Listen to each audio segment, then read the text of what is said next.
I have mixed feelings. I mean, when it came to a point where I knew that I had to make a decision, I just was like, okay, I don't want this anymore because it's too much of an inherent conflict and I can't live my life being divided like that. It's like this choice of, do I align with the church still, or do I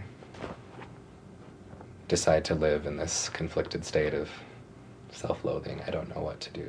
And it's a difficult position to be in because I don't feel that I really fit in perfectly on either side. Like, I don't really make my Mormon friends and family feel comfortable and happy with where I'm at. So does that mean, though, that you're going to be, like, celibate?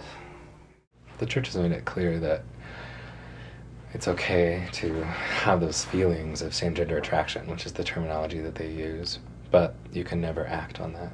Gay was something correlated with being involved in with your own gender in inappropriate ways. I don't know. Having a life of hedonism, of just accepting promiscuity and drunkenness and all of it, addiction in all its many forms.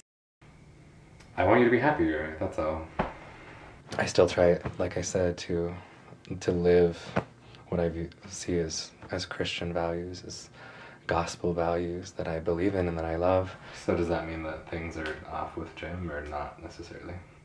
The question of my sexuality was just too big, too scary to really face, but it was always looming, of course. So I would develop these romantic feelings, but in order to never really give license to them, I had to just be as completely involved in everything that I could be. And so I just totally immersed myself. I became very suicidal and knew that I needed help, and so I went to the counseling center at BYU and uttered the words aloud for the first time that I was attracted to men. I remember being so worried going in. I remember expecting somehow that my counselor would have this hugely adverse reaction to that. Fortunately, my intake counselor was okay. She just sat there, and she was actually really compassionate. A formidable thing to deal with. The church, to take on the church, especially you against the church as a gay person. You don't want to feel that way anyway, because it's to step outside of the church, it's to step outside of this incredible support system.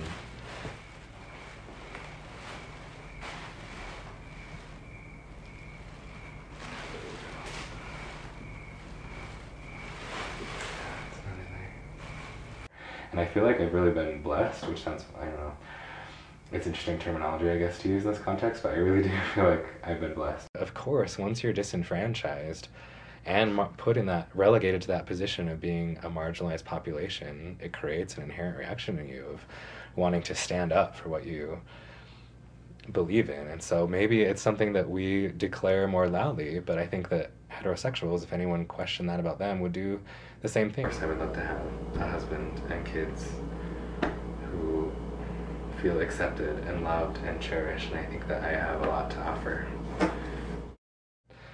To say I'm gay, for me, was liberating, to finally be able to say, like, yes, like, I'm gay, I'm homosexual, and I'm a musician, and I'm a therapist, and I'm an avid reader, and I love the outdoors, and I'm a brother, I'm a son, I'm a human being, and I'm gay. It's not the only thing, but it is a thing. And to continually try to deny that and to put that away in a box on a shelf and close the door and pretend that it doesn't matter is detrimental to any human being.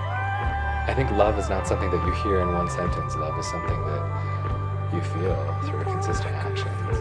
The one thing I could hold on to still in the church as a gay Mormon, that at least God will still love me. Maybe I won't go to the celestial kingdom. Maybe I'll inherit a lower kingdom.